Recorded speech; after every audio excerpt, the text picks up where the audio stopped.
Since we've been talking about shorts so much, let's shout out someone killing it in the shorts game, Sealed Analyst. And after checking out his channel, he's definitely not playing with these shorts. Plus, he's on a mission. This was not a bad advertisement for the Cali Brick Clique, but you're going to have to check out his channel to find out what the mission is.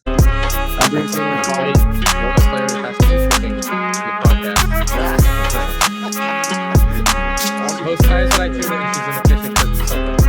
All right, I'm bringing in 5, 4, 3. What's going on, everybody? Welcome back to episode 92 of Cali Brick Clique. And remember, you can find this episode and all previous episodes anywhere you can find your podcast: Spotify, Apple Podcasts, iHeartRadio, of course, YouTube. And like always, we have Ninja, Yosh. Mm-hmm. We have Claire, the Plastic Architect, and Sans. Hi, from Florida. And this time around, we have, once again, third time's a charm, Ryan, MandRproductions. How's it going, Hi, bro? also from Florida. Speaking of Florida, how's Florida and Ian? Who's Ian? I hardly know her. Depends where you are. It's different. You So, guys are on the west side of the state, No. so No, right? we're not. We're in Central Florida, like right Yes. in the middle. Oh, Yeah. you're in the middle. You're in the middle. So flood town. No. Ryan doesn't seem phased at all with this. So Maybe he- two different, like, So Ryan left because he didn't want to be here for it because it's hitting us directly. And right now we just got a flood, or just the last couple hours we got a flood warning. We're supposed to get like a couple feet of rainfall really fast. And anyway, which is like really weird for this area, which I think is why people are really concerned, because like it usually kind of doesn't come here. It kind of stays on the coast. So yeah. Are the buildings made for? All the buildings are made for hurricanes in Florida, right? Just Sort like us of. and earthquakes. Probably depends on when it was built. Oh, Yeah, That's so the like point. most of it, like, so for a long time they did like wood construction, and so that stuff gets just ripped. Most of it now is made with CMU, which is a concrete masonry unit, and if it's built, I can't even remember the date, but most recently they elevate the houses at least 4 feet. So there's like a few, or not 4 feet, but there's like a certain amount of steps that people have to take into the house, so it's like elevated, so it's essentially your living level is above ground, above the water table significantly. And yeah, so unfortunately where we are in like this little townhome that we rented, it's like right on the ground, and we started having some leaking into the building a few hours ago, which were like simply because of like poor construction. And we don't have like sandbags and stuff. So we're expecting like probably some flooding in this first floor overnight. oof. And Did it's you- supposed to be bad for both of you tonight, right? Did you guys Yes, look out back? Because when I left, it was like already a river back there. Yes, we've looked out back. That's where the flooding's already How much started. worse is it? Okay. It's a lot worse. Like it's a lot worse. It's like way higher. And then the hot tub is like overflowing. So yours. Wow. Okay. So your water is now coming out of the pipes. No. The It's hot okay. tub got filled up Yeah, like- from the Oh, the rain. hot tub. I'm sorry. I was thinking bathtub this whole I time. think Sorry. like Shy's concept of flooding is from like extreme news stories and stuff like that. If water enters your building, it's flooded.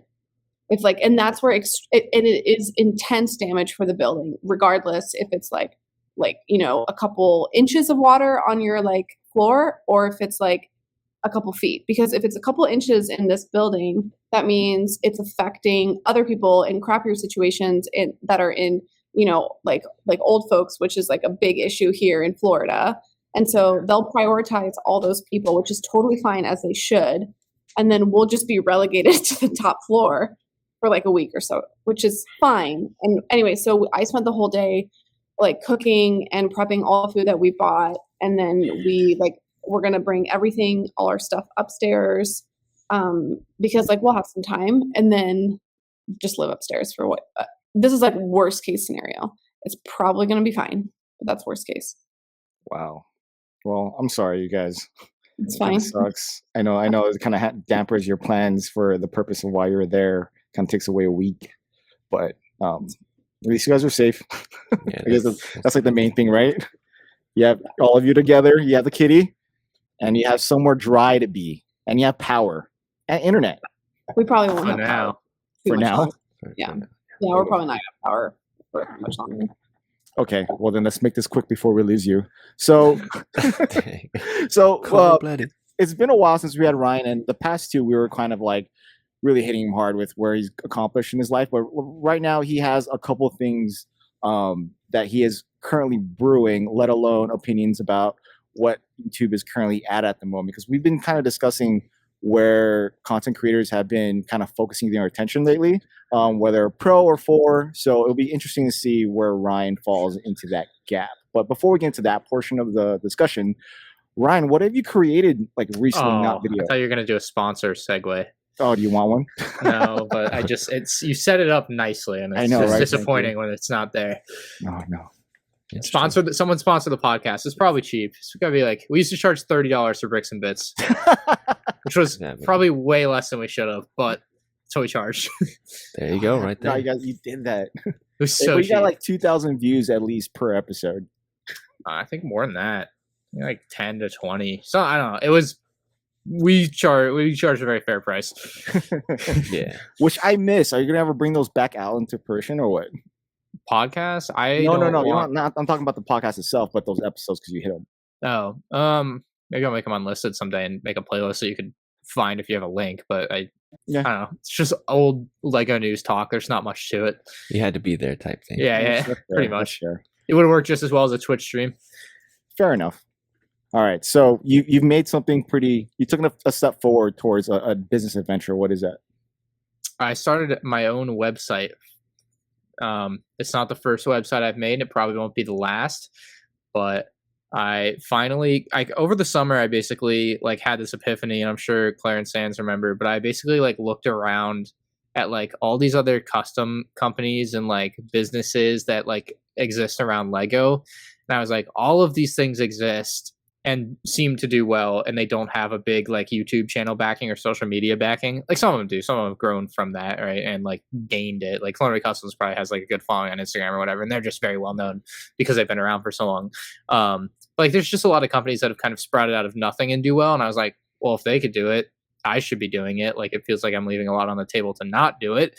So I had this grandiose idea to open my own physical retail store in Orlando. That was shot down by many people, despite my enthusiasm for it. And I ended up starting with a website. Ryan, add some detail to that. You were like, Go ahead. Go ahead. If you remember, go. Yeah, you wanted to just sell Lego, like just Lego or just bricks and minifigs type stuff. And we were like, retail is one of the hardest things and takes so much effort. And are you going to be the one to like work it and blah, blah, blah, blah, blah. And you were like, no, I'll hire people. And we were like, no one is going to respect you unless you work the job that you manage people for. And anyway, that's what happened. But keep going. Sure. Either way, the idea was shot down and it didn't come to fruition. So yeah, I started a website. Got some custom figures together, and I've been pretty lazy with it since I've opened it because that is life. It is, I think I had a really good opening couple weeks, and obviously when you're not doing anything new with it or advertising it, sales drop off. So it's been like a dull week or two now, but I still have other things I'm working on, that I want to get done that I think would be very cool. Pad printed stuff, decaled stuff, which is interesting, but for the concept of what I want to do, it kind of has to be decaled. So two things on that. It's one, a good thing you didn't open a retail location because great thing. Yeah. For one, I've seen a lot of the bricks and minifigs locally. They're struggling lately just based on the sales that they've been kind of throwing out there. They're like desperation sales, like buy one get 150 type of thing, like BOGO sales. Same thing with like even Toys R Us used to do that. Well, it's a if it's not meant to like, that's not on a normal sale time frame like Labor Day or Christmas or something like that, and it's just out of nowhere. It's like they need money. So if you look at like, I'll use Brickmania as an example. They had a crazy sale lately. Sure. They have retail stores that are really eating them up. So they have the 4 or 5 now. So I know that costs money just for that overhead. And if you're not generating that income, they're just losing it. So I know they're going through some stuff right now, but like, it's having a retail, especially in this economy right now, it's a very, very scary thing. And with retail in general, and I guess it shows with your website as well, like you have to move product, like you have to keep showing freshness. Like you can't sit on inventory otherwise, because everyone's already seen what you have. So if you have a normal customer base, they got to Right. see what else you're coming out with. And if you don't show that anything new is happening or you're not promoting anything specifically for it, it's going to die out and you're going to lose that attention and fire. So it's good that you notice that, at least with your website, because that is a learning experience. So even it doesn't have to be like drastic, like 50 new things all at once. It's just Right. like one new thing, maybe every other week or something like that. Is it You know, really an inventory issue or is it the advertising issue? Like, how did you, like, can you walk us through like the launch and like what you did and how many people, like how Mhm. much visibility the launch got? How much what the launch got? Publicity. Visibility? Advertising wise, the most I've really done is some Instagram stories and an Instagram post. Like I think I mentioned it in a Q&A video, like somewhere in there, but I don't remember which. Like I knew from the beginning I didn't want to make a standalone video though, where I'm just like, these are my figures, you can buy them on my website. Because I felt like that was lame and tacky, and like it's just not a good video to begin with. So why would people watch it? Like, I guess why wouldn't you treat it like your sponsored videos, where it's just like a tiny segment at the beginning or the end or Mhm. something like that? yeah, I mean, I certainly could, and I think I will in the future. I also think of it like I could do a video in the future when I have a better setup of like my store tour, basically, and like that I think would be a good piece to have out there that would drive like continuous traffic from YouTube recommendations and such. Yeah, I wouldn't even wait for that, because that's like what's going to happen is like even if you like, let's say you advertise on your next video and you do whatever, and Right. then maybe like you do something once a month, you're going to need to constantly do stuff. So just like that's a good video idea. I agree. That's like a list that you should have, but I would have that as your, that's what I'm going to do for that month for the shop in terms of marketing, you know? Right. I And mean, then, right like- now, I feel like I'm in like a slow phase where I'm not trying too hard to like push sales. I'm kind of waiting. Like I want to wait until I have the next thing to push it harder, because I feel like I've already gone through the first wave of stuff, and it's like, let me get to the next thing of like, I have some special stuff I'm working on that I think will be very cool and drive a lot of traffic. And when that comes, then I'll bother talking about it.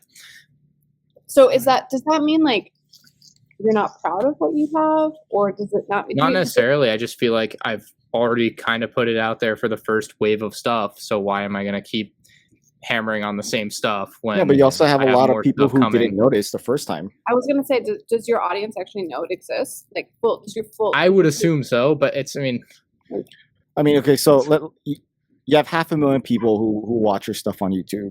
You have how many people on Instagram and TikTok and all that? Like, there are a good portion that missed your post, regardless. So it doesn't hurt to like, do it again or show something like that. But before we get into that question, like, can you explain your store niche? Is it a brand for you? Is that what it is? Is that what you're selling, or are you selling something specific like the other customs are? I wanted it to be very little M&R merch, although that will like certainly be part of it because the name is M&R Shop. It just kind of has to be. But I wanted to model it more like just a collectible. Like, so part of it is importing stuff that you can't get in America for Lego fans in America, for like Lego Star Wars specifically. So it's a lot of foil packs and trading cards and things that just you cannot get in America. I even emailed the people that distribute the stuff that's not available in America, and I was like, well, why don't you guys sell these in America? And they're like, because we don't distribute them, because our distributor doesn't sell them in America. They were like, basically, we don't sell them because we don't sell them in America. And it was like such a non-answer. It was a little bit annoying. But yeah, so there's that. And then I also wanted to do like a collectible side of things with figures where like it's got some somewhat fancy packaging compared to plastic bags that a lot of other people do, and just something that's somewhat collectible and fun and modeled after things I like, So are you dressing up people like you? What? Like, I mean, you have to kind of know who you're trying to sell to. So, and like, that's like the main thing. Dressing up people. Yeah, like yeah. So I use that like very openly. So I'm not necessarily meaning dressing up with clothes, but like, are you trying to like mold what your customer should be buying, or are you like just throwing what's out there and see what works? Probably the latter. So, I mean, it does help to like figure out who you're trying to mold with that. You know what I mean? I mean, right now you're in the early stages, so it kind of makes sense. You just kind of see what sticks on the Are you wall. So talking that makes about, sense. Are you talking about like image and like who's gonna shop at MandRproductions? Yeah, so like you have a demographic, a very specific one. So you're throwing obviously stuff that's gonna work with them, and a lot of them it's Star Wars, right? Right. And then you add a little bit of niche of your like your own name in that same scale, right? So let's say you try to pair things together, because one of the upselling anything is like the best thing you can do in any type of store environment. Like, are you thinking like, if I sell these minifigs, what else can they buy to complement these minifigs? To a degree, yes, but that's not necessarily there yet. Like, Okay.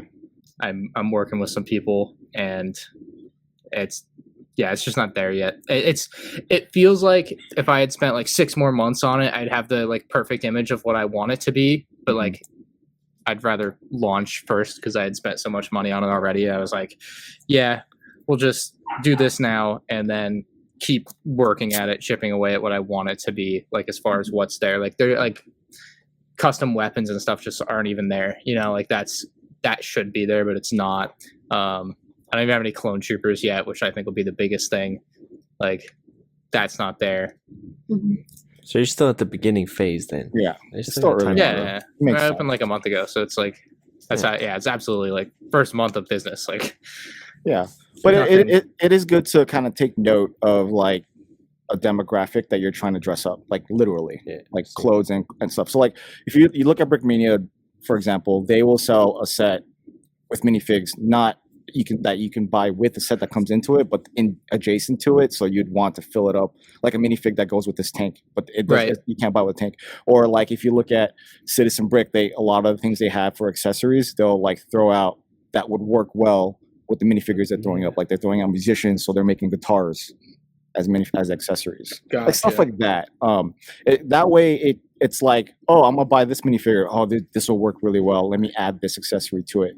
And a good way to, and that's me not intentionally going into the shop trying to buy all these extra things. I'm going in to buy that one minifigure. But if you have a display stand that looks really good with the fig, I'm gonna buy the display stand with the fig.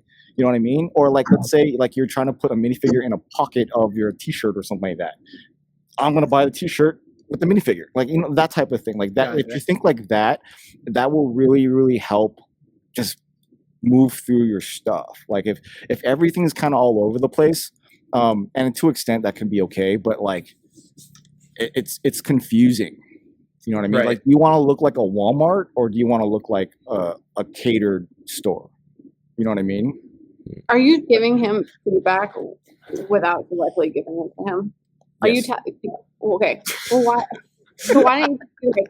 Well, I want him to make the epiphany because it does best. He's not going to. He's like learning how to do it himself. I'm listening. We know how Ryan works. Like, it has to come from him. Hands sort on. of. Yeah. No, but you worked in retail and you're an extreme consumer of custom figs and in like a third party Lego world. So like you're outside of being, you know, his friend who wants to support him, you're someone who would be the target demographic to a degree because like, okay, if I'm going to speak as the Ryan plan here, but like my observation, like when going to conventions and stuff, at least the people who show up to like meet Ryan, they tend to like be either much younger or they are very similar, like in terms of how they carry themselves, what their interests are, and blah, blah, blah. So like it tends to be like, you know, like attracts likeness, right? So like if he just puts what he wants, which I think is the initial intent, things that I like, if I like them, then my audience is going to like them because the whole channel is about what I like. And which is like, it's kind of like a, you know, there's a whole psychological narcissism that goes into that, but that is also the effectiveness, of the brand, right? And so it's not a bad thing, right? So just because I said narcissism, but I think the issue is that like, that's maybe not being, you know, like maybe that's like what's not being like perceived right now. And that's like what Shy is saying, that it's like, not only is like the M&R or like Ryan, it's not seen through the shop, but it's also a bit of a shit show. Fair is enough. that what you're trying to Yeah, okay. sure. I'm trying to pick from both. No, like, that works. Yes, that's what I was actually trying to get at without saying that. But yeah. I think the merch looks great. Like, I think out of all the merch, like clothing wise, that I've ever seen anybody make, I actually really like this one. I'm actually really sad about some of it because they didn't, like, Teespring screwed us. Not Teespring. Whatever system they have. You don't have to out the brand that you're using. I can't out the brand. It doesn't matter. What do you mean? There's some. Are you talking about just like whatever like the shirt IP company is? Like, I had some stuff that I was like really happy with that like they let us print like to test, and then we changed it a little bit, and then they decided we can't print it anymore, and so we can't sell it. So- You know, as much as I like this design, like it's probably my favorite one, maybe the Jedi Bob one. I don't know, but either way, like had some nice looking shirts, I thought, and then they didn't let us do half the ones that we had made, which kind of sucks. You should be wearing those shirts on instead of those photos being posted like that. Well, he was wearing it. No, That was- like in the actual website. Oh yeah, Your head doesn't have to be in it, but like he knows there that. has to be a little bit of. If you're selling you should be in it. Yeah, we know. I would like to do a photo shoot at some point. Yeah. That's just not That is on the something list. that's happened yet. Okay, cool. All right. We well, talked about this. That was like one of my biggest things too. When I first saw the website, I was like, "What's your vibe?" He's like, "What are you talking about?" I was like, "You know, when you're on Instagram and you like pin fashion things that you like." yes. He's like, "I don't do that," and I was like, If you're getting into fashion, you have to do color boards and stuff like that. Like that's like you have to do that because you need "He to gets know. tested." I don't know Maybe if it's necessarily fashion to have YouTuber merch. It's not like 100 Thieves, like where it's a clothing line. it's not that. I think it needs I to be don't shown on a body. I think the person who would wear it needs to see what What it someone looks like. looks yeah, like what they on. look like. Yeah, you want to see how a shirt fits on someone. Like if you're wearing a large, I want to see how a large fits on you. You know what I mean? Right. Like I want to know whether it's or the medium or an extra large, depending on how that large fits. Because you would say wearing a large, I am a 5 whatever male, blah blah blah blah blah. Just so Yeah. you know we can kind of gist. That's very important. So that way, like for sizing purposes, that does work in practicality. Yeah, I mean, it happens. Like you go to any like clothing company's website and it's like the clothing is on a body, right? That's like standard, and that'll happen obviously through time. So we don't need to like dwell on it. But yeah, I think there's like that you'll learn that, and I think like through like better UX and better design, and as your designer learns, as Right. well, I think you guys will jive together. But are you enjoying it? Are you having a good time at least? Yeah, it's not something that I'm like super stressed out over either, which might be detrimental because I'm not as like, oh, I gotta make this succeed, because to me it's a secondary thing to YouTube, and I'm like it's like, I don't know, like I'd like it to be good and I'd like it to be successful and I want to be able to do cool things that people can enjoy, but also like if I just don't do anything with it for a month, I'm fine like just worrying about my YouTube channel for a month, like so that's also a little bit detrimental where like my attention isn't going to it necessarily all the time because I want to do too many things that I stretch myself thin and then just decide to play Warzone. Yeah, so I would say a few things, and I don't need to get into your, video game habits. That's, yours and your own, and you know exactly what you're doing. But like, I think, I don't know, if you were to ask me, like, I would be like, okay, if you're like tired of a month, like doing your story, you're like not really in the mood to do it, and that's the, I see you, that I'm ignoring you. That's the month to like really push it harder maybe in a video, so that like, even though you're not like in the mood to like, come out with new product or whatever, you could easily keep doing it. And then there is a detriment because if you're a brand now, even though you unintentionally, I know what you're a brand, right? Yes. And it's like, if one part of it fails, that's still a reflection on you. Yeah. And I suppose, but to me, like, you're just looking at the I'm numbers. the person that can be upset at me. Anyone else that like looks at, like, if my shop fails and I just shut it down in a year or whatever, like, if I don't care, that's the only thing that matters to me. Like, you know what I mean? Like, Yeah, I know what you mean, but like, it's a reflection of me. To me, the only thing that matters is, do I kick myself in the butt for it if a year down the line? And I don't think that's going to be the case, but that's my counterpoint to that.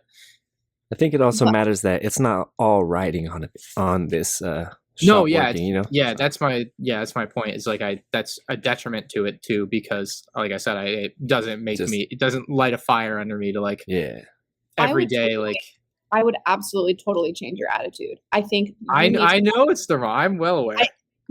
There's 2 reality checks that need to be made. One, your YouTube channel can go tomorrow, and if you already established a shop and you're in the custom business, you could keep that going. 1, 2, there's so much earning potential that you're losing. How about you said it at the beginning? You're like, my card's on the table. You're just like doing it. You're like, oh, I'm gonna like fart around for a little bit, and maybe I'll make a few couple thousand here. You know what I mean? But like, if someone who has 500,000 followers, first of all, on YouTube, obviously, and you have 25,000 on Instagram, obviously you don't really post on Instagram. Whatever, I don't care. Whatever it is, it's a tenth of what you have on YouTube. And by the way, usually it's the opposite because Instagram tends to like the follower count has a lesser value. So it's like in a platform where you have invested like less time, less money, less effort, because time is money.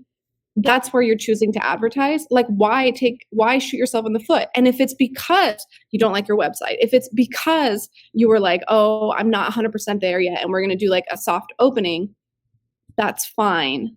But you have to give yourself like a timeline as to when that's going to change, right? Otherwise, I suppose I should remind myself of where this also started, because it's not all like the Linus Tech Tips. Basically, I like saw what he was doing. I was very much inspired by like his model of like, check it out on ltcstore.com, and I'm like, I want to be able to do that with video game videos, and like I haven't done any of that yet, and that's another thing that I wanted to be a big part of like that was to me the biggest part of the integration. Obviously leveraging my YouTube channel to advertise it, like should be doing that, but like the gaming side of it where I'm playing a game and I'm like, oh, you can get that figure on MandRshop.com was like one of the first things too, where I was like, that would work really well because that's simple, it's snappy, it's fast, and like people are already there enjoying that thing. I would argue probably click on. I would argue that that's exactly what your videos are to you. You're not a gamer. I'm talking about on my like Lego Star Wars gameplay videos though. How many people watch those? Like I know you've only had like they got like right? tens of thousands of views each. Yeah, but how many have you done? Half dozen. In how many years? This year when the game came out, I did the walkthroughs. Right. Episode 1, 34,000, 27,000, 29,000, 21,000. No, those are good. But are those like, I don't know, are those, I mean, I'm just saying that's where I want to push it, and that's where I'm at. Like, yeah, that was one of the other original, and that's part of why the first wave is what it is, because I thought I would tie it into certain videos that I was going to do, or still am going to do at some point. Makes sense. You just have to do them. Yeah. One of these days. I mean, I think it was a good push the first time. Like I like the way it's set up. I think there's a lot of potential with it. I think there's more that you can do, especially when you go to conventions with it. They could really, really push that the conventions will probably not ignore, especially if you're taking up the space. That way you can really dedicate somewhere for your fans to come say what's up to you throughout the time and have potential of earning at the same time. Right. You know what I mean? So I think there's something there. Just from experience for someone who actually run retail stores, like in any business where you're selling anything, you have to that's not true for everything, but like for the most part, like you have to move stuff. Like you have to change out the inventory or make it look new. So not necessarily mean that you have to get something new every single time, but the way you publicize it, the way you promote it, the way you show it on the website.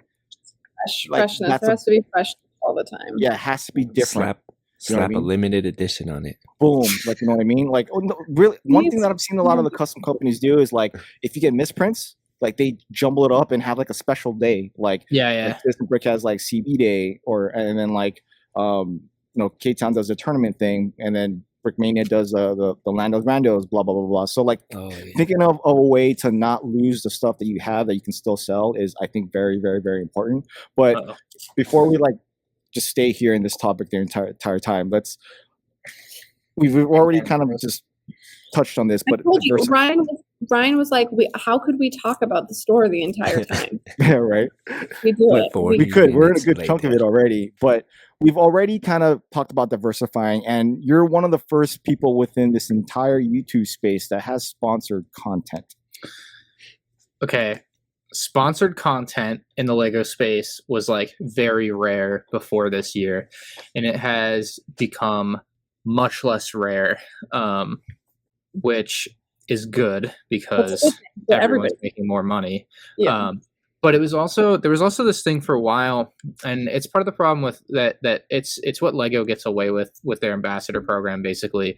But everyone takes like it's people have to be willing to set a floor for the market, and people are not willing to set a floor to Lego for their market. So Lego just gets everything for free, right? But fortunately, like in the YouTube space, a lot of people are relatively smart or have agents that are smart enough, or agencies that help them, that like basically are negotiating deals on their behalf, so that it actually gets to be, you can end up getting decent money for what, or decent value out of what you're offering. Basically, something that I had been enlightened by over the summer, I got the opportunity. It was kind of cool to talk to an NFL agent, because my buddy Rod invited me to his wedding, and his agent was there, and so we talked to each other. And I was curious, like, about the advertising side of things, because he helps Rod do his, any sponsored things that Rod gets. And so it turns out that like collegiate players are not the smartest when it comes to trying to like get their own brand deals or whatever. And like you'll end up with some really bad stuff. One of the worst ones I think he told me was like 10 Instagram posts for $25 or something. For people not familiar with influencer advertising, $25 is not a lot of money for 10 Instagram posts. So it was like a horrible deal for that kid. And, I don't know how many followers he has, but, I assume he wouldn't tell me it was a bad deal if it wasn't a bad deal. So yeah, I don't know. Like definitely the floor has risen, which is good, because people are getting smarter about it, as they should, because if you are an influencer out there and you are advertising someone else's product and they are making money off of that, right? Because you're advertising and then they're selling it and you're getting nothing out of that. You should be getting something out of that, or trying to get something out of that if you can, right? Maybe not 100% of the time. Sometimes, you can just do things because you feel like it, or be kind. But, when applicable, I would highly suggest trying to get your worth, I think that's important, because a lot of people don't. And then that hurts everyone else to a degree. I think it hurts absolutely every single other person that wants to do it. I'm really curious, like, why. So if you try to like articulate it, that was really well said, by the way. I think I was a little bit floored, but I think that I went to college for a second. So I think that counts. I think one thing that is, you do listen to a lot of really articulate podcasters and YouTubers, but and it helps. I was like, wait, you don't read? But okay, hold on.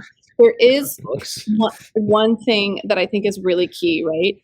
Is like this like what's happening in the Lego space, right? Or Lego YouTube space is delayed from like a lot of other YouTube. 1000%, yeah. Right.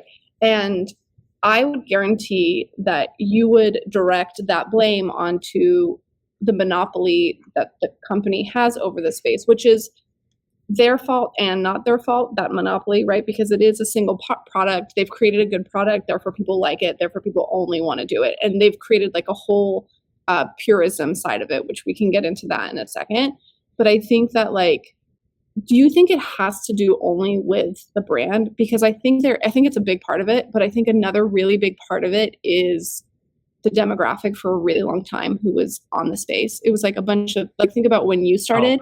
My favorite thing to think about with the YouTube space is just that. That's a good point. Like basically when I started, it was a bunch of teenage boys, and that was the Lego space. And they were like some adults, right? Like but really like adults that just wanted to like sift bricks together. Like they weren't there to like people that are in lugs, or that have been in lugs for 20 years, like adult Lego fans. I don't know how else to explain it, right? Like Martin Harris. I guess he started later. Like true deep AFOLs. Yeah. Yeah. You had to be a deep AFOL. Like, and then now like 10 years later, 15 years, 20, 12 years later, whatever. It's like, now there's people of all ages, all backgrounds, all, I guess, both sexes. Like it's vastly different. But it's, I don't know. I think Lego just pause on that for a second, because when you were starting this time period, right? Yeah. What's happening now with sponsorships was happening in cosmetics, in tech, in gaming, on YouTube. So that was happening. So there is a very specific timeline that you can really look at. It's like really easy to go back and see those videos as to when people started getting sponsorships. Yeah. And Lego didn't start out just like those other spaces. They didn't start out. People were like, I want to be an influencer. I want to make money. They were like, I want to meet other people who like the same things I like. And Lego was very much like, grassroots YouTube, as you can call it. Right. Right. And then, but the difference is there's no competition with the market, because it's like, okay, the videos come out and they get good views. And then if it's a makeup video, which is something I know very well, right? Or a video game video. Yeah, it's good. No, good example.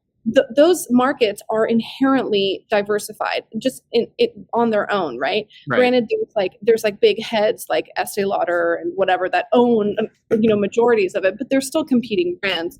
While in this niche, we don't really have that. You could say we have that. We don't have that. So that's almost like, it's like basic economics has like shot us in the foot as creators a little bit. Who shot us? Basic economics, like supply and demand and lack of demand and lack of competition. But only from the Lego perspective. So like there's two, there's Lego's advertising, which is like the cheapest they can get. Like they send free product that costs them half the price of retail to make, and like the shipping cost, it's dirt cheap advertising for them, versus the value they get back of that. If they had to pay market value for the advertising, I don't even want to give a number. It would be a lot of money. Okay, I'm gonna pause for a second.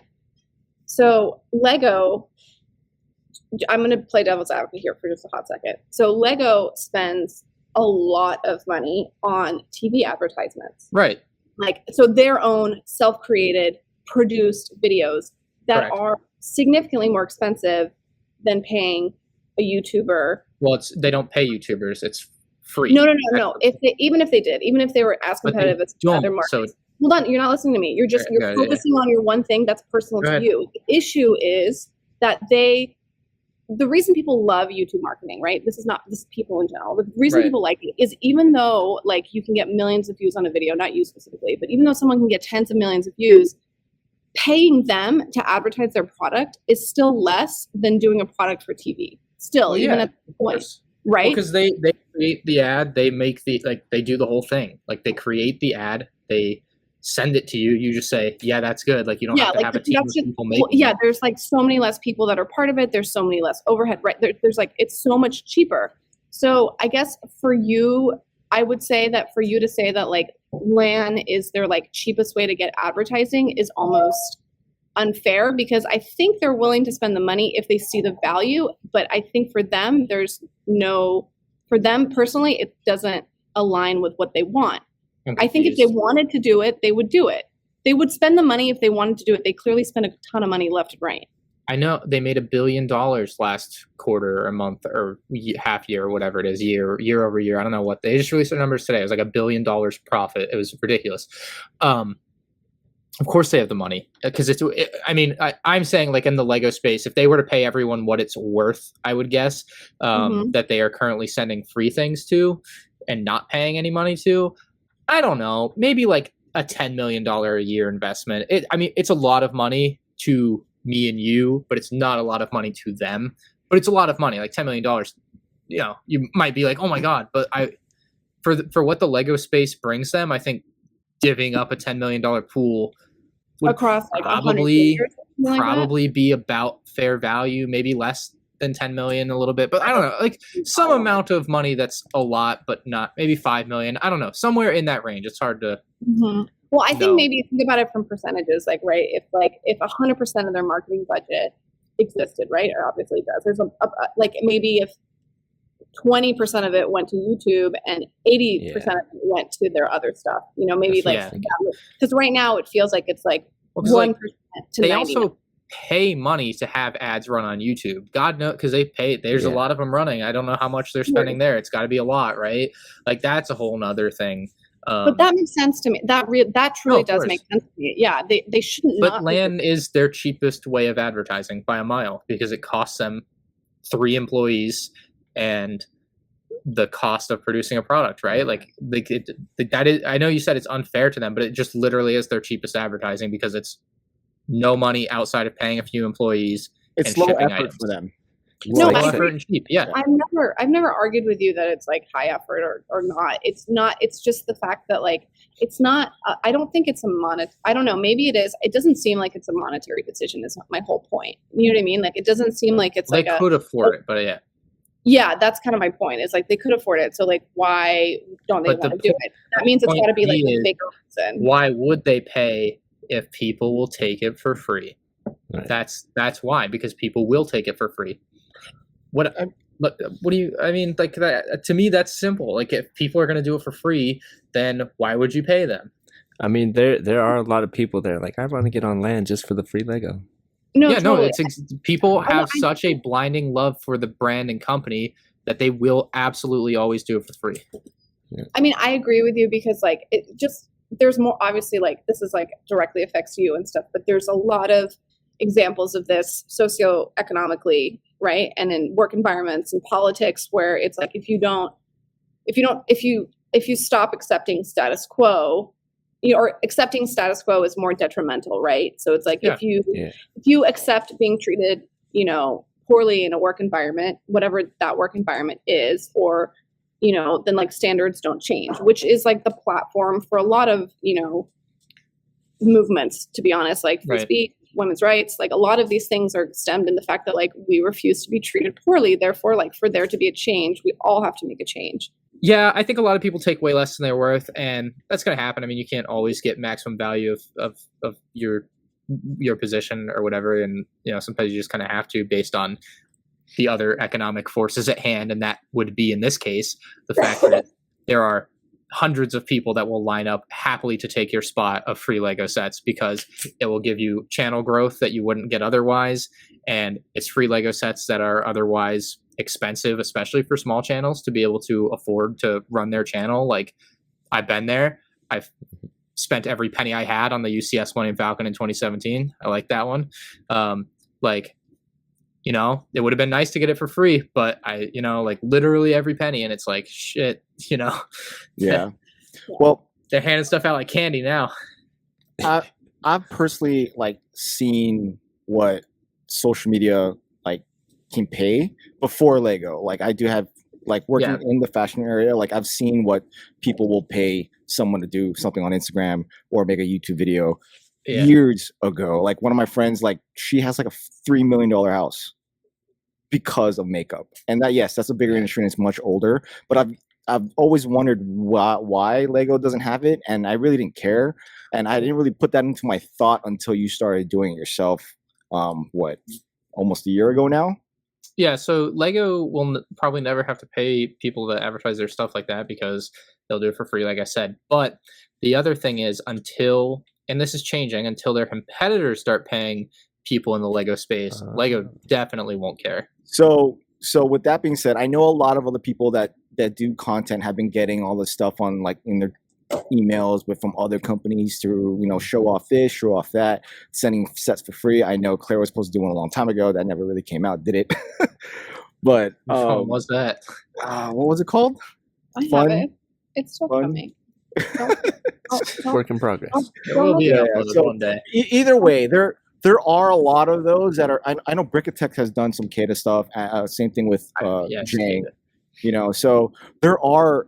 I feel like some of that is starting to come out. But if they start paying like money, not just like throwing free sets, but if they start paying, there might be a chance there to leverage Lego. Cool. I don't know. There's some crazy stuff out there because like it's kind of hard to compare it to like other industries because like Lego is still like not making as much as like I know they made $1 billion, but like makeup industry is like like a $50 billion industry, and so makeup is also like a consumable. Yeah, that's part of like Lego will always be capped in that you can only to a degree. Like Shy's room is kind of. I think my theory with Lego is you can fill a room when you're done. I think you have no idea how the makeup industry works. Like people buy more than they're consuming. It's beyond that. I'm sure, but it's a collectible. You'll burn through. And to a degree, you can. Yes. Well, you're talking about like what do you mean? It's people have like drawers and people have the exact. Imagine like rooms just like Shy's, but just full of makeup. It's literally the same thing. It's quite. I know it's like hard for you to understand that. I don't but understand it either. It's the same thing. It's the same thing. I had it for. I didn't have a whole room. I had like shelves and stuff. But like, like you. I'm not saying you're frozen. Also, Ryan. Frozen in disbelief. Oh, do we lose some audio too? Yeah, that was like a sun. It just cut. Yeah, oh, something. I would know. I use makeup every day. No, just rather than it's a like joke. Yeah, we're all laughing. So my point I don't is, use makeup. I think you'd be a little bit more bronze if you did, my friend. We would actually know you lived in Florida. Okay, so okay, couple things. It is a collectible, right? Makeup is a collectible. And you're saying, why would they do it if they don't need to do it? You know, people are doing it for free. And like, yeah, and I think that has already kind of answered itself, is that it'll continue the way it is until there's like an outside force that makes them compete on price. And I don't really see that happening in a conceivable way anytime soon. Yeah. See, Shy, you mentioned something about other companies paying for like reviews or whatever, but like that's not going to really change the product though, right? So it won't change the quality. It can. So what Lego really lacks is a challenger, right? That's in like the brick world. Obviously, they have other toy companies that challenge the the idea of buying Lego with buying their own stuff, Hasbro, all that kind of stuff. But there is no other brick company that is a dominant, that has like which is a threat to Lego as far as quality and all that kind of stuff. I mean, Mega doesn't really count because they're still under Hasbro, but you know what I mean. So let's say there one were to pop up, and there was one. What is it called? Oh my gosh, we were talking about it a long time ago. Where Blue Bricks, not blue. Well, Blue Bricks is what Kobe. About. So Kobe's getting better. I mean, Jang fully supports that Kobe's getting better. I think Kobe is too military based to really go mainstream, but still, yes, good. But yeah, so the quality of Kobe, the quality of whatever Blue Brick's using, but there is another brand that scares Lego that used to, I think you could at one point buy on Bricklink before they bought it out, where they used to make the bricks. Oh, dude, I forgot. Kevin Hinkle talked about it in the podcast. Get Sans. Yeah, we're Sans. While Claire asks, that's what Lego would need to kind of check themselves in quality, but also if those companies were to pay for Ryan's time, for Emily's time, for David's time, anyone that's like up there, then that's when like either Lego's gonna like swoop in and be like, you can only work for us or post for us, or they start paying. Dang, exclusive contracts. You know what I mean? Talked about that in my Q&A video last week, and I've given it some thought because of what's happening on Twitch and YouTube and how that's a whole like fiasco, and the way people sign exclusivity deals between platforms is really interesting to me. But like a Lego exclusivity deal would be kind of wild. But do you think that would be possible to a certain I don't think extent? they'll ever do it with anyone, but it would be interesting to see like what that's worth and what that entails. Like if you sign a Lego exclusivity contract, can you even do Brickmania? Can you do like custom kits? Yeah. I guess it would depend on how they write the contract, right? But like it would be really interesting. And how would that change that person's channel? Like if I had signed a Lego exclusivity contract 5 years ago myself, my channel would like, it wouldn't have changed my channel at the time because all I did was talk about Lego. But like, it would be interesting to see if it would change someone's channel or my channel, or like, obviously Jang would have to shut down his other channels about Mega Constructs or whatever. I don't know what else he has now. Playmobil. I don't know. But just let's snowball on that. So just imagine we're at the point now where there are actual competitors who are willing to pay you to promote their brick product. And let's say you were on LAN. Is that a conflict of interest if you never signed a contract? Yeah, right. So yeah, LAN doesn't sign you a contract. You don't sign an NDA, which is insane to me. But like, yeah, like it would be fascinating. I wish I had received a cash offer while under the umbrella and been able to see that fall out, because that would be a really interesting. Like, yeah, it's a conflict of interest, but also like they're not paying you any money. You don't like, but they also are rather, I don't know, pompous is the right word about it, but like they're like nose up, like we're Lego, you're gonna be under us, or you're gonna be with those guys. Like, you know what I mean? Like, what are you gonna like? That's, I think, kind of the way they probably think about it too. Is like, you're not just gonna leave us. Like, you know what I mean? Like that sort of. But that's like there's a lot of companies that are like that, and it's very much like a top-down mentality. I think that's like that echoes like Disney's like that, you know, Apple's like that. They're very much like it's an honor for you to work here, and that's how I And I think like the thing is like that I wouldn't like point the blame at like a single person, but that's how a lot of these like companies like function. It's how like they keep their people happy, because it's like it's a Kool-Aid that you kind of have to drink, you know what I mean, to kind of go with it. So, and I think a lot of us drink it to some degree with Lego, obviously, because it's like, you know, like you have to drink the Kool-Aid. I mean, look at the spaces behind the two of you. You know, there has to be some level of, you know, bleach in the water, you know. So like to a point, right? But it's I think what it is like sometimes it gets taken too far and it trickles down into like, you know, a social media post here or there, like a tweet from someone or a comment from someone, and it's, you know, a rogue employee that no one is really has eyes on, which I think ends up happening a lot of the time. I kind of want to circle back to the sponsored thing right now, because another big thing has happened this year, and it's been a huge thing, like a revolution for me, is I signed with an agency like, I don't know, 7 months ago, to be like my exclusive like ad partner to like help me get sponsored videos and stuff. And that like versus like what Lego does, where it's just join our program and we'll give you free stuff. Like these guys are out there like actually negotiating deals with different companies, and like that has been a game changer for me. And there's been some other people that work with the same company too that I work with, or other companies, of course. And it's like, it's one of those things that wasn't really in the Lego space. And now I feel like it is, which is nice, because now more people are making more money in the space, which is good. We have someone that's a third party that's fighting for your worth, because they get something out of it as well. Yeah. I haven't done the numbers yet, but I think like sponsored videos, like the sponsorship money will be like a fifth of my income this year, or a sixth or something, versus nothing last year, you know, like it's going to be huge comparatively, which I think is pretty cool to like see a year over year difference with like just the business end of YouTube changing basically right in front of me.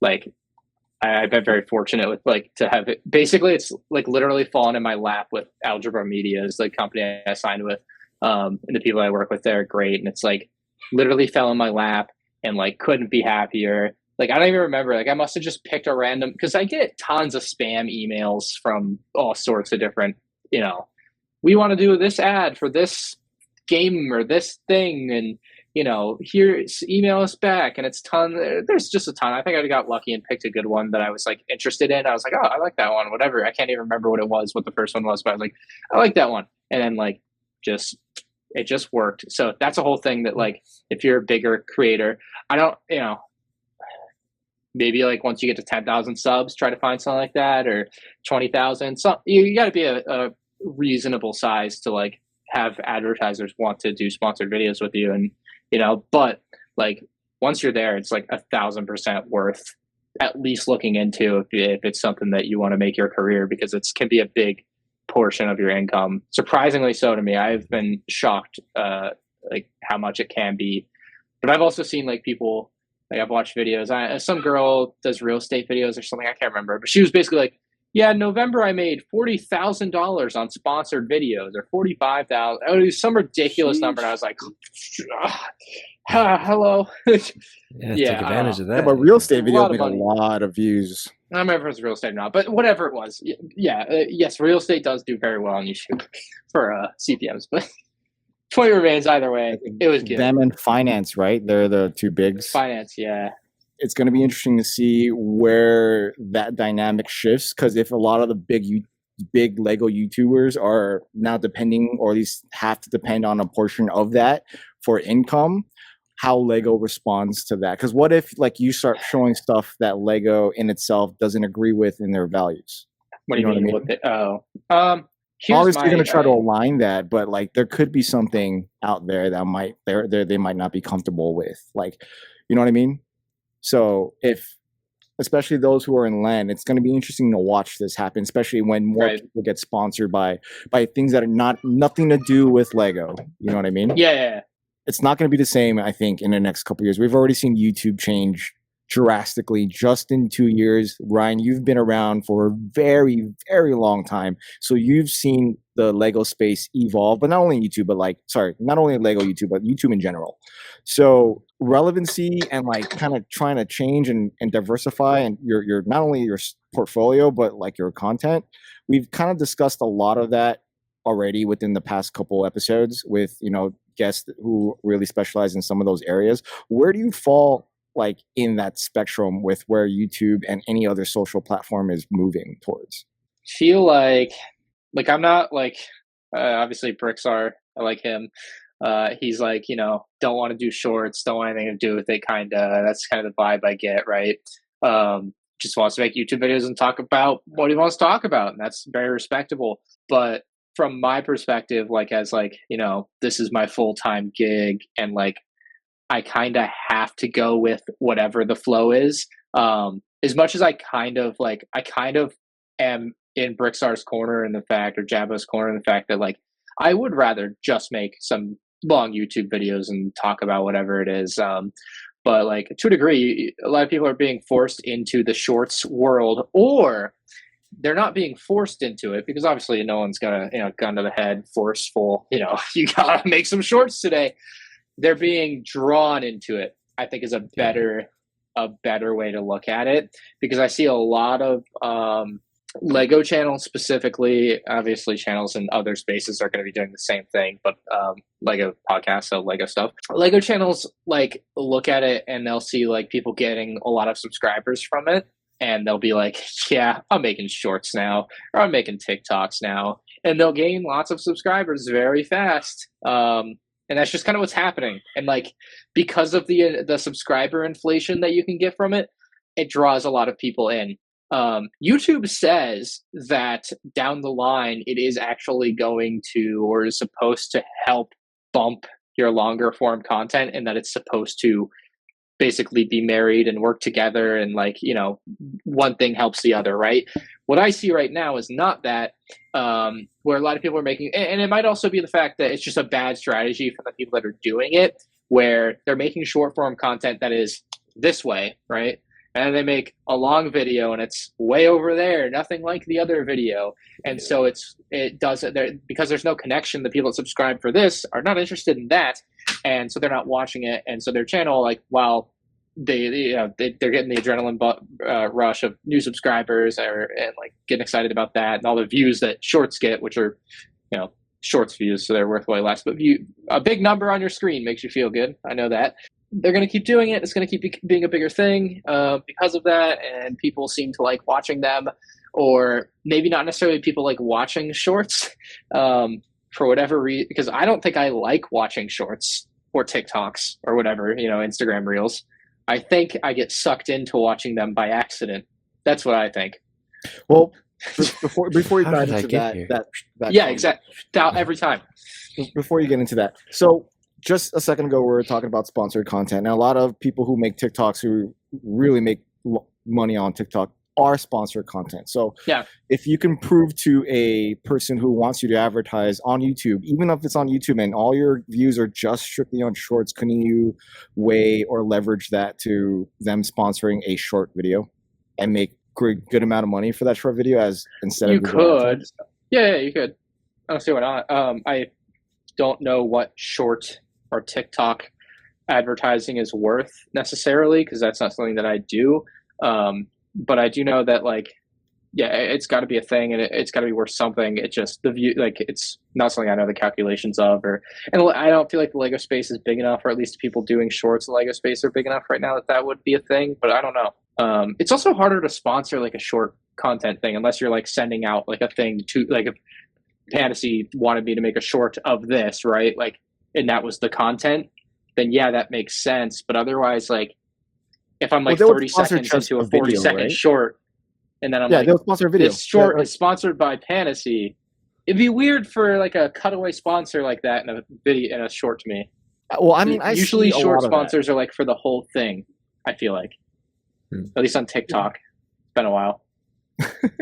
Well, I mean, I've seen that a lot. Like, if you can promise to generate at least 10,000 views per short, right? Just a basic number out there, and if someone wants to come at you with, well, we'll do $5,000 if you can generate the same amount of views. Just like, well, no, I'm just throwing a number. I'm just throwing a number, not real. I was gonna say $5,000 for 10,000 views. I'm a millionaire tomorrow. Way better than 25 for 10 right? Let's say 5 million views. Give me $5,000. That's pretty much it. Okay, is that fair? On a short? Yeah, sure. On a sure. short. But if your shorts are consistently generating 5 million views, it's guaranteed that no matter what you throw up there, is going to get 5 million views. So pay me $5,000, just like you would in TikTok or Instagram Reels or however else. So I do think there's potential there with making money outside of Google AdSense, which I know Google's starting to. They have something now, right, where you can generate income now with just shorts. So it just got introduced the other day. Essentially, they're offering a 45-55 revenue split. You're on the lesser end of that if you're making the shorts content. I have no idea what it will look like as far as how much money you'll be making on those shorts, though. I'm actually really curious. I'm probably going to make myself some shorts just to find out. But yeah, I have no idea what, like, you're getting a decent split. It's under 50%, but I think it's fair. But I don't know what what the actual numbers will look like by the viewership. It'll be way less than you get for like a actual long form video CPM. But I have no idea. I'm very curious to find out. I don't know when that goes into effect though.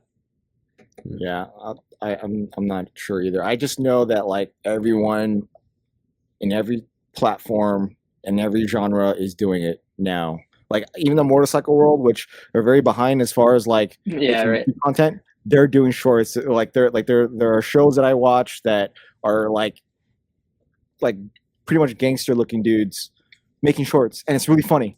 Like that they're like jumping on the bandwagon. Everyone acknowledges it. Everyone acknowledges that it's a thing, and it has to, like, we should just try it. Like, let's just try it. Some of the bandwagon, I think, is the ease, right? If there's a significantly larger barrier to entry to making a 10-minute YouTube video versus making a 15-second short video. Significantly larger. It's more daunting. You have to make a thumbnail. You got to do your title. There's a lot to it, I feel like, if you're just getting into it, or, you know, versus a 15-second video. You had a funny idea, throw it up, and you're done. And bam, million views. That makes you feel good. Now you want to do more. And I feel like that has spurred its growth as well. And the two types of content will coexist forever now. So now that you've seen this happen, like, what's your opinion now, or where do you see Lego being more dominantly in the future? Like, there are some other content creators that we've kind of brought to your attention now, and that's the way they're doing their content is like really making them grow significantly fast, and they are doing long form content. So it's drastically different from how you do your videos. When I first heard that YouTube was going to introduce like a shorts function similar to TikTok, maybe this was 2 years ago. But when did they bring this out? 1.5 years, 2 years ago? But when I first heard about it, I was like scared shit. I was like, this is going to end YouTube. I had a very like Nostradamus, like end of the world view of it, like that everything's going to come crashing down. No one's going to watch long videos anymore. And that has not been the case, thankfully. Because I also enjoy consuming long videos, so people would stop making them if that were the case. But I literally thought YouTube is going to be consumed by shorts very quickly in short order, and it'll be all over. Thankfully, that day has not come to pass, but that was a fear of mine like 2 years ago. So it's nice that it's been a little more subtle, and they haven't. Are you just saying that like you don't know how to predict the future? Is that what you're saying? Yeah, like, no, it was a bad prediction, obviously. But I was worried. I thought it would take over completely, and like for whatever reason, I thought it would just fill the void or fill whatever content people make now as long form content. People just do a short and that'd be it. It'd be done. But I think long videos obviously still have a place, and that's good. Do you think it also proves something else, that like there is almost like an infinite amount of kinds of content that can be put out there that are still consumed. Like there's nothing that's been really put out that has gone away. Like as far as style of content, obviously like some platforms and stuff have like things that have gotten big as Shorts or as big as YouTube. There's obviously stuff that has gone away, but like, sorry, I'm like really butchering this, but I mean like things that have made it big don't really go away. Like when YouTube became famous, TikTok, when what is it? What's the other one? Tweeting, you know, like all these different formats of like communicating on social media. They don't really go away. Like even live Facebook. streaming. Posting photos is going away. Nah, it's only going away because Instagram is making. Instagram's confused right now. Yeah, I don't think it's actually. I think it's. I don't know if I would predict. I don't think it's going away. I think it's having a timeout. My point is like there's probably gonna be like other stuff that comes out that goes crazy. Like I'm curious what the next thing is gonna be that like over reels and stuff. You know, there's just like there's so many things that can like people can think of amazing stuff to come out with, and it will catch on. There's nothing as easy as reels though. No, it is the like easiest way to grow on YouTube, Twitch, or not Twitch, but YouTube and TikTok. Obviously TikTok, but like it's the easiest way to grow on YouTube right now. For the time you put in, like you just get so much so fast. It's kind of absurd. And it's going to inflate a lot of numbers. It'll help me get to 1 million subscribers though, for sure. Like if I start making shorts and when, you know, like it's just going to put more eyes on the channel faster and you just get subscribers faster. It's just what it is. All in all, a lot of things has happened within the past, 2.5, 3 years that have really shaped what is to come within the next year. Whether they're going to be a different platform, I don't know. I personally think that they're just going to have the 3 platforms. It's just going to be so big. They're just going to dominate. They're going to swallow up anything that comes up, or they'll take the idea of whatever is exploding and encompass it into their own platform. Yeah. You know what I mean? Like, I feel like Google is definitely going to be a main part of that. Obviously Meta. Like, I think those are the 2 ones that. So you don't mention Meta Amazon. has that Oculus stuff. So when Amazon, okay, yeah, good. You know, because with the Oculus stuff, when all that stuff virtually starts happening, when you start watching videos in your eyeball, like that's that's gonna be the next level of like where probably scary going to the future of how things are gonna look. Oh my god! Did you guys know that you can pay at Whole Foods now with your fingerprint? Palm print or like palm scan or something like that. I don't know. We didn't sign up for it, but it was like basically some like. Have you guys been to the Amazon Fresh stores? Yeah, I've been to an Amazon Fresh. Felt like straight shoplifting. I was like, oh yeah. It's weird. I don't. you just like walk out because it like scans like what you buy. Yeah. But no, they've had that for like a lot. Like Apple did that years ago and stuff, where you could like walk out of the store with it. But I think that like weird. It's super weird. Disney does it. You can do it like in the parks and stuff now in certain stores. But I think the whole like the body information, like the physical information that's tied to like the big thing is always that like is like a weird AI line that's I'm confused about. But anyway, that's a different podcast. I do fear it's going to be something like that. With it has to be so far up that kind of like that's just so overwhelming, like impossible at like today. That's gonna have to outweigh what you can currently do on social media. Because what else is there that you can do? We already talk to each other virtually, like literally live stream wherever you want. Right. Like you can make videos, you can post pictures, you can post your opinion. You could literally think something and it that's probably it. Like you think something and it creates content. Like that's really, or like you shove your content in people's faces when they like wake up in the morning without them going to device. Like literally, it's what is there left to do? So all you can really see is what everyone's going through right now. And like, I'm seeing the evolution of content, like just change drastically over time. And it's a very big difference from like 10 years ago. Staying relevant to that is very hard, especially when you start aging out.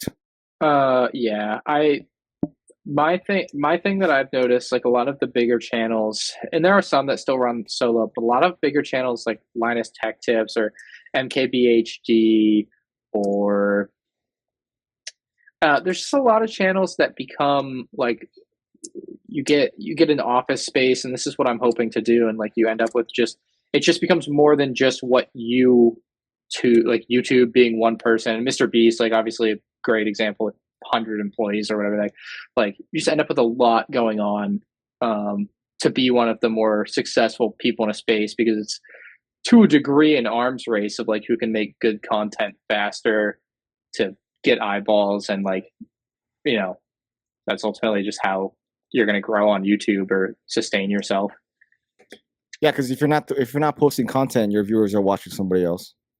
Yeah, more or less. Because you're literally battling for people's time. Yeah, because it's not finite. So people only have 15 minutes to dedicate to social media when they wake up in the morning before they get ready. Whose videos are they going to be watching in that 15-minute time frame? Do they dive into the shorts because it's quick and it's fast, or do they watch a 15-minute video that you post? Right. So I don't know. That's just something to think about. Like, that's how I'm starting to like look at it, is like you're literally, people are battling out for your attention. Like you're like, the content creators are the ones screaming to watch me. Yeah, of course. And that's where some of the misconception of like commenters being like, this is clickbait. Like, well, it's not. It's very much made to make you want to click, and it's clickable. But, you know, like there's a lot of that goes on that is interesting to me. But ultimately, at the end of the day, it doesn't matter what people are saying like that, because it's just obviously, you know, not a big deal. But there's a lot more has to go into it in the future too. Like, because someone like Mr. Beast has refined it so much. You know, he sent a podcast the other day. He spends like $10,000 a video on just the thumbnails, and has like 3 different thumbnails for each video made, just in case one of them isn't working as well as they had hoped, and they want to increase their click-through rate, and so they'll switch it out and try something different. It's like kind of absurd. Like, I don't necessarily want to be at that level of YouTube, but like, I don't know, there's just you think you know it all, or you think you're in a good spot, and it's just like there's so much like always room for improvement. It's kind of insane, and it's like almost bad, because it feels like you're playing a game that you can never win necessarily. Like, you'll just keep going and it never stops. So to get towards the end of this conversation, but do you think that's demotivating? To a degree, I do. Like, for me personally, I wish there was something more that I could strive for other than like the next video doing well. But then again, that is also something that should motivate as well. Just creating videos that continue to one-up themselves, but like that'll also burn you out. Have you burnt out lately? No, I just been lazy. I don't know how to explain it. That's what I was trying to get at. Like, I don't know. Are you still motivated to like push forward through whatever is now thrown into all of our faces? Yeah, I mean, I want to continue to try to, because you've done this for so long. You know what I mean? And in your eyes, you've won to an extent, but there's always that there's no finish line to this, and there's always something to like. My fear for anyone who does content creation is that it could disappear, and exactly what Claire said in the very beginning, like you could literally lose this tomorrow. I understand that, and I hear that a lot, but I don't find that to be worth my time for worry.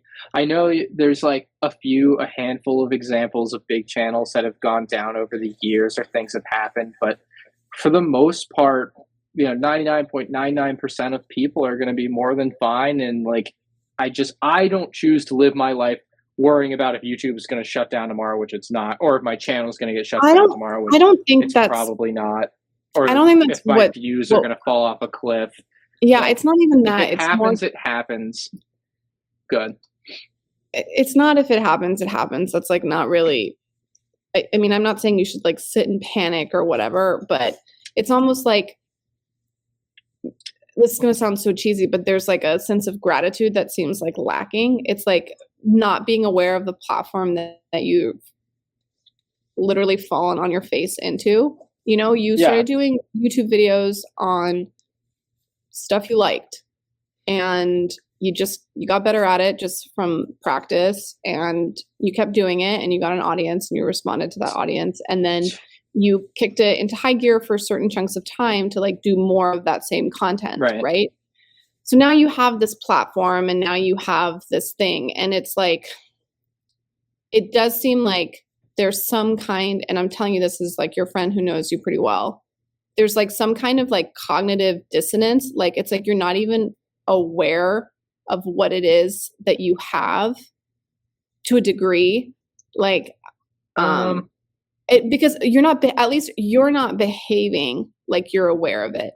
And you're not behaving like you're grateful for it. I'm not saying you need to like high five and thank your. Okay, so I am very grateful like of the position I'm in and the people that have helped me get where I am. But I'm not the type of person, like I don't like being told, you have to do this or else you're not grateful, or you have to show it in this way. That's not what you're not listening to me. You're not listening to me. I'm not talking about like a standard. It's like a gratitude of your own place, not of like what other people have done for you or what God has done for you or what I'd like throw that all out the window. It's more just like the level that you're at in your career and the opportunity that you have that you are wasting. I think it's that. It's like there's different ebbs and flows and peaks of careers.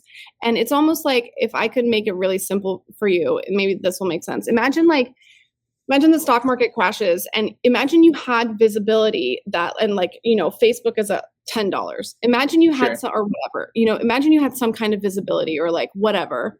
And you knew that like this was that moment. Like what if in like a few years you were like, there was this time when I could sit back and do nothing. And that was like the last thing I should have done. Right. And it's almost like there's no, maybe gratitude is the wrong word because it obviously sent you down the wrong thing. It's almost like a lack of awareness of, you know what I mean? It's like opportunity cost, or just like there's no fear. I don't know what the right thing is. It's like. Are you saying that you should be doing more? I should be doing more.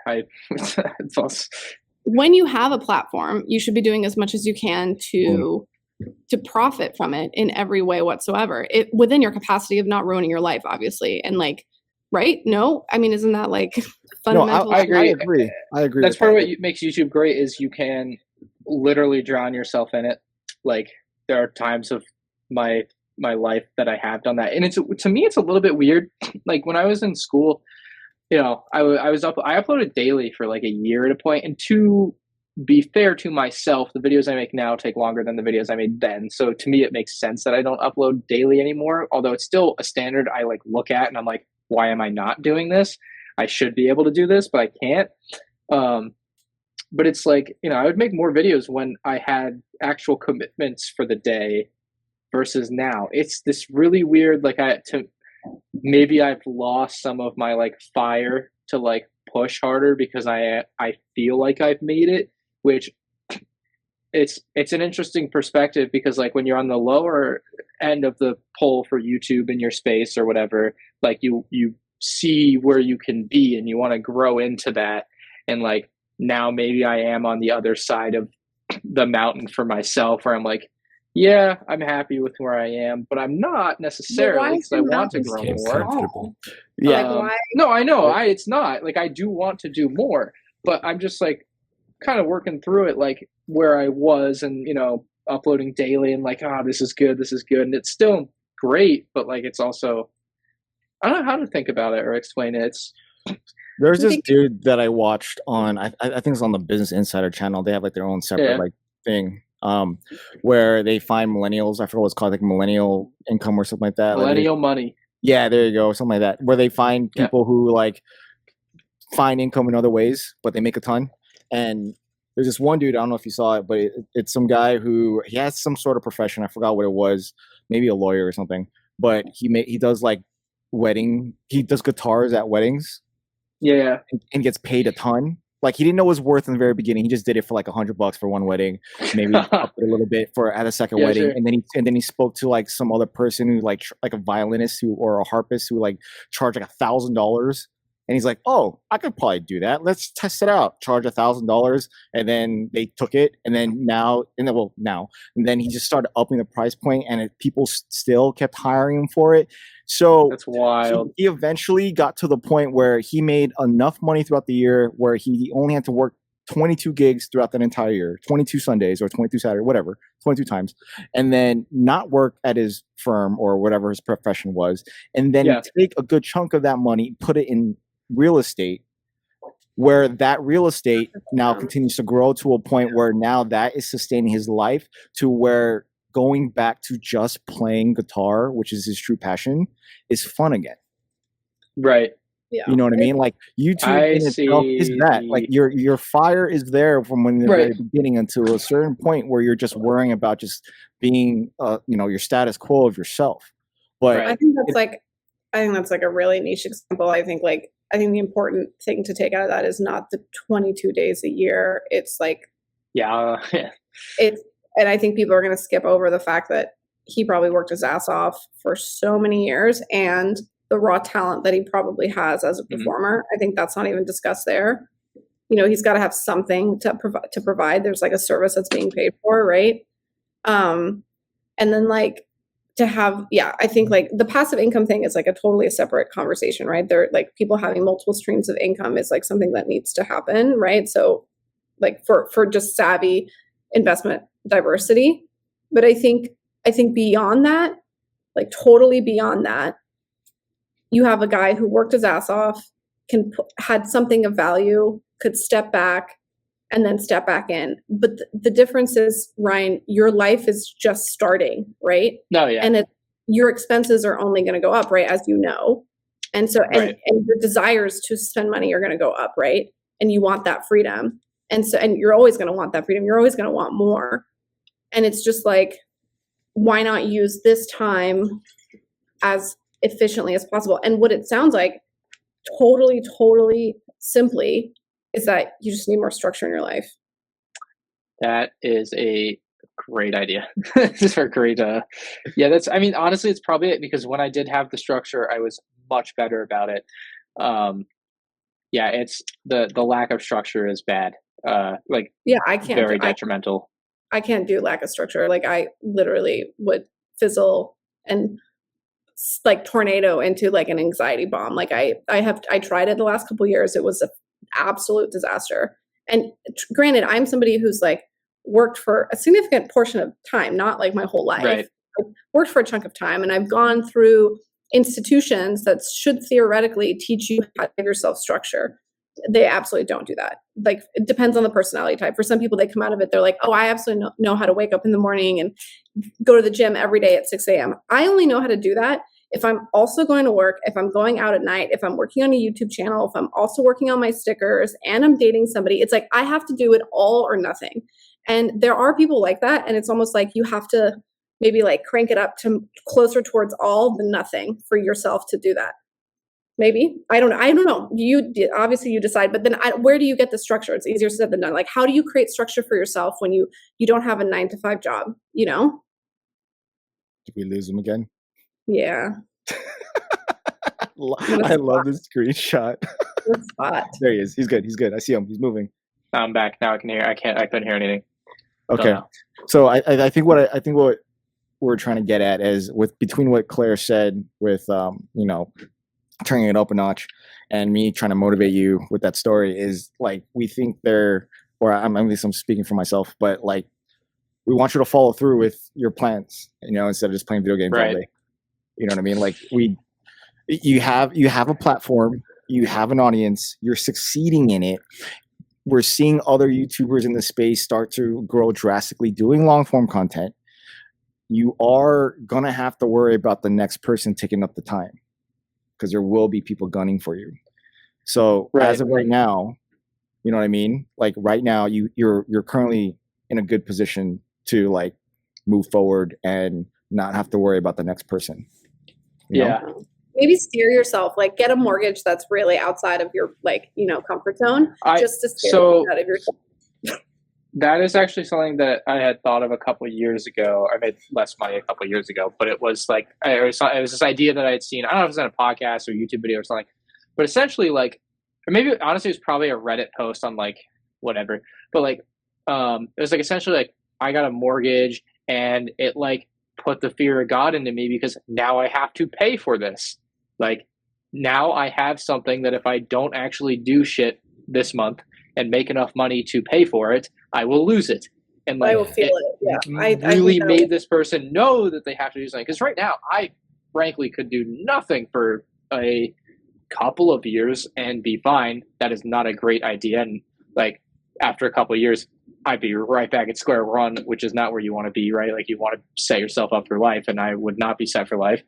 But like that's something I'm lacking now. I'm not going to go out and get a stupid mortgage that's $1 million and have to pay $10,000 a month. But I like the example because it's something I had kind of forgotten about. But I do, yeah, that's like when I get a mortgage, I think that will also help me. Like something that pushes me. I need something to push me. Like ideally, like that's where I'm at, I think. Yeah. Do you see anyone out there that's like a threat to the attention span to you in the Lego space? Not really, other than shorts content, just as a generality, which is something I'll eventually get into anyway. But like that scared me. That, like I said, literally 2 years ago, I thought it would destroy YouTube as I knew it anyway.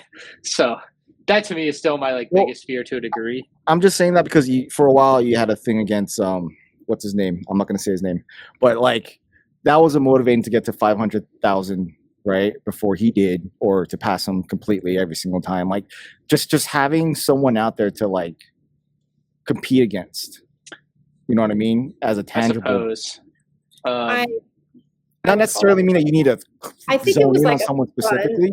I think that was more for funsies. I don't think it was like light a fire in your bum hole kind of. No, but he needs to start thinking about those who are going to come after him, because he's now not necessarily come after you like I'm gunning for Ryan. It's just like, remember, we're for as social content creators, especially on YouTube, you're battling for people's time. To a degree, I think there's a couple things that you keep hinting at it. There's creators that have like shot up really quickly, and I was just talking to Sans about it like while you were bringing it up.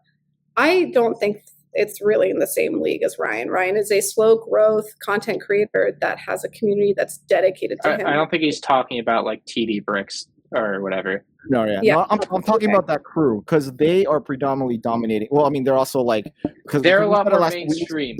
They are. They're gaining an audience outside of Lego, but they're doing just Lego content, but going outside of Lego, which is smart. Like it's smart, but it's just a different. It's just like a different. But they're the ones in the future going to be what Lego is going to be like. Imagine you at one point want to hit 1 million, right? Tiago is very adamant about hitting 1 million. Like getting to 1 million is a big step for anyone on Lego YouTube. Like there's only one person, or a few. There's a few. There's people a few of the building channels have to have it. Yeah, they have it. But to really make the change that you want, like knowing the value of worth that you're promoting in today's episode, like they're gonna have that power, and not you. You know what I mean? Sure.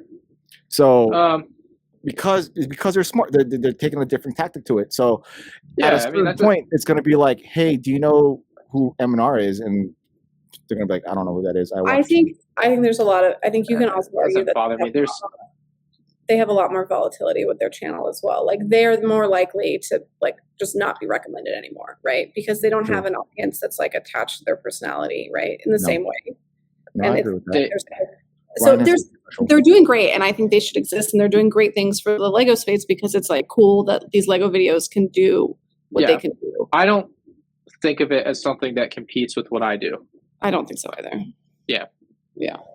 But there is a possibility that can happen. If anything, helps because the rising tides raise all ships theory or whatever. Yeah, I think it's that. Yeah. Because they just cast such a broader net than my videos do. So what I'm hinting at is if you just look at the entertainment industry as a whole, right? What's always at the forefront of every specific movie is someone who's young. You know what I mean? Eventually, you're going to get older, and it's going to be harder for you to gain a young audience because you don't look like the audience that is currently buying Lego at a certain point. Well, TikTok says I'm not 13 years old yet, so I have at least a decade. Well, to an extent, right? Like that's where I get your point, but you know what I mean. Like you're not going to look like your audience anymore. Like the kids who are continuously going to jump into the Lego game are going to be looking towards people who look and act like them. And after a certain point, you're going to be worried about your mortgage, a family, blah blah blah blah blah. That your priorities are not going to be like maybe not 100% like exhibited to like a 15-year-old. You know what I mean? Sure. So that's just where I'm trying to get at is that there is always going to be that next person that's going to like gain traction based on a viral video, or how they relate Right. to a new audience, or not saying that Star Wars will ever die, but like some new thing that starts becoming its own type of, you know what I mean, Mhm. that people want to jump on board with more so than Star Wars. Not saying that's going to happen, but I'm just hypothetically is, just be prepared for not necessarily that it's going to happen, just that it can happen. And I think that's more what I'm worried about for you, is that you have this thing. I think Claire and I both have, like, we both worry for you in a different way. Like, we want you to have like stability. We want you to have like structure. We want you to have, Right. we want you to be goal oriented. I want you to be aware of it's like anything in life, whether this on YouTube or a job and what you're currently doing, it can disappear quickly. You know what I Yeah. mean? Exactly. I'm fully aware with my company, decisions that they're going to currently make with the economics and political ties around the world, that we're screwed if we don't make moves now. And we are currently in the means of doing so to prevent that from happening. So we're very aware about what's happening around the world that could be detrimental to us. So that kind Makes of sense. thing is if you're being blind, if you're having like the horse blinds, that you're not looking outside. Yes, in like the grand scale, they're not really competing against you, but they could influence that specific person out there to come in and take it over. You know what I mean? Not Yeah. purposely, it just happens to be that way, because YouTube's also a good chunk of its luck.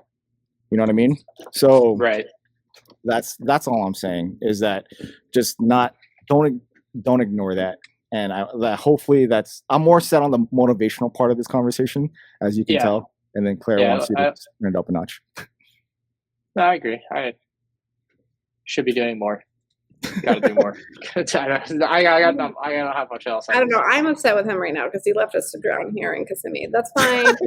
Well, would you have been happy? It's like, hey, just come with me, guys. Would I you have had to go home tomorrow otherwise, and I couldn't drive home tomorrow. I was going home either way.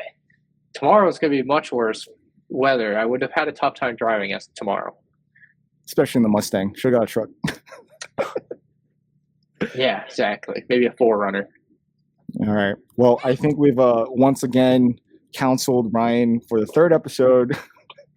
I'll be back in January after the Christmas. We'll see where we're at in 3 months. Maybe All 3 right. months. 4 months. Check in. Yeah. Another check-in. 4 months, right? In January? Yeah, whatever. Something like All that. We'll check on Ryan then. But if let's just wrap it here. I think we hit everything on a bullet. I told you this was enough to talk about. We went, It's too much to talk about. yeah. But with that being said, does anyone else have any final words before we? You should Ryan get have anything? MKM Brick on your podcast. There it We is. did. We talked about his short. He did His a whole short. tour of the short. I know. I know you have. Yeah, MK Army, where you at? I don't know if you guys saw that call out, but with nothing else being said, thank you, Ryan. Good night, everybody. Roll that music. Peace. Bye, guys. What were you talking about when I was gone and came back? That you said would wait Oh. until after? Wait, hold on. Let me kill this.